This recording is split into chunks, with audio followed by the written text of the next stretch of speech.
తిరుమలేశుని తొలి గడప దేవుని కడపలో రథసప్తమి వేడుకలు అత్యంత ఘనంగా జరుగుతున్నాయి. శ్రీదేవి భూదేవి సమేత శ్రీ వెంకటేశ్వర స్వామి రథోత్సవం సందర్భంగా ఆలయ అధికారులు ప్రత్యేక ఏర్పాట్లు చేశారు. తొక్కిసలాట జరగకుండా పోలీసులు భారీ బందోబస్తు ఏర్పాట్లు చేశారు. రథోత్సవం సందర్భంగా అక్కడి పరిస్థితిపై మా ప్రతినిధి చంద్రమోహన్ రాజు మరింత సమాచారాన్ని అందిస్తారు. రాష్ట్ర వ్యాప్తంగా జరుగుతున్న రథసప్తమి వేడుకలలో భాగంగా తిరుమల తొలి గడపైన దేవుని గడపలో రథోత్సవం మరికొద్దిసేపట్లో ప్రారంభం కానుంది. ఈ రథోత్సవాన్ని చూడడానికి జిల్లా వ్యాప్తంగానే కాదు ఇతర ప్రాంతాల నుంచి కూడా పెద్ద ఎత్తున భక్తులు వచ్చారు.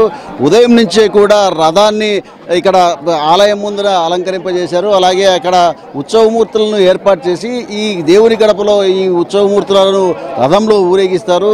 జిల్లాకు సంబంధించిన భక్తులు వేలాది మంది ఉదయం నుంచి దర్శనం చేసుకుంటున్నారు. ఉదయం 3 గంటల నుంచే ఈ దర్శనాలు ప్రారంభమయ్యాయి. ఇందుకోసం ప్రత్యేకంగా అధికారులు ప్రత్యేకమైన చర్యలు చేపట్టారు.